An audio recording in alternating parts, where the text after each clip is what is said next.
850 KOA News Time, 12:02. I'm Joe Chiuro. Many a midnight has come and gone.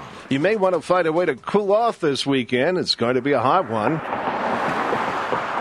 Come and gone without much of a hint of the madness yet to come. The movie Dark Knight Rises just getting underway at theaters across the metro area. This midnight was like most. Tonight, the low is going to dip down to around 68, and currently it's 79.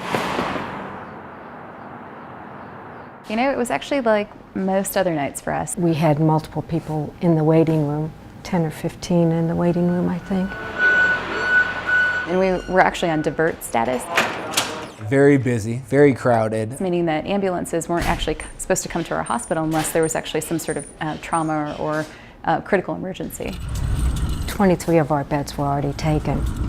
Just a very busy night. There was simply no way of knowing at 12:37 a.m. Unit, stand by for a tower. what 12:38 a.m. might bring.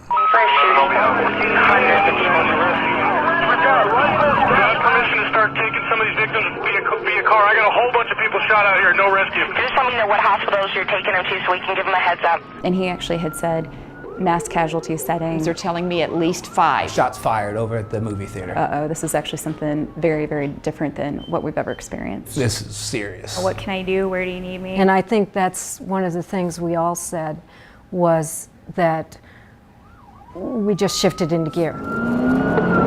Police cruisers became impromptu ambulances. Yeah, load them up, get them in cars, get them out of here. As they sped away from the scene. University of Colorado Hospital's ER, already technically full, received its first patient at 1:06 a.m. So all we saw was just the police car pulling up into the ambulance bay, and then another one, and then another one. And I'm like, this is not good. Sir, unfortunately, no, we're using any available hospital at this point. My colleagues who've been in war had said it's actually very similar to what you would see in kind of a battleground, actually. I held a abdomen in my hand and I was like, what in the world is going on? Do I have everything I need to save this person's life? The fact that the police brought him in, that saved time. Getting him up to OR saved time. A trauma room designed for 2 patients held 4. Things were going full gear. A hallway designed for 0 patients held half a dozen.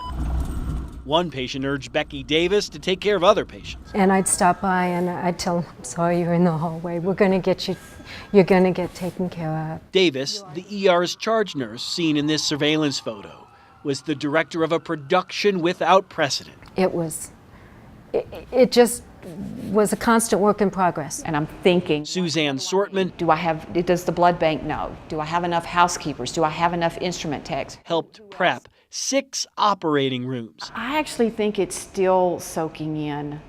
I'll have days and periods of time when I'll say, wow, I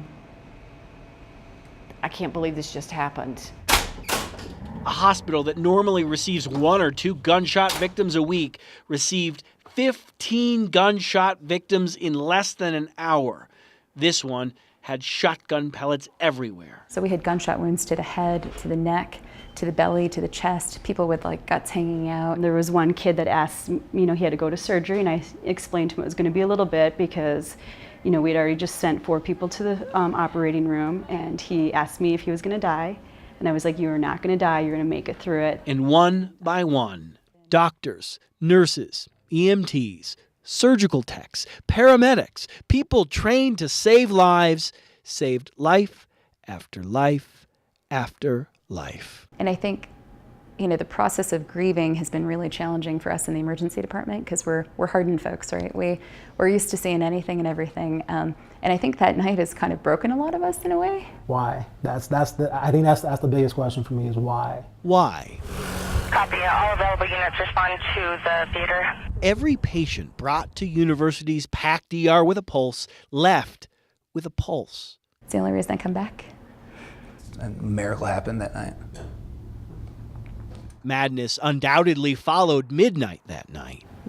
No more nights like that. I will remember that night forever.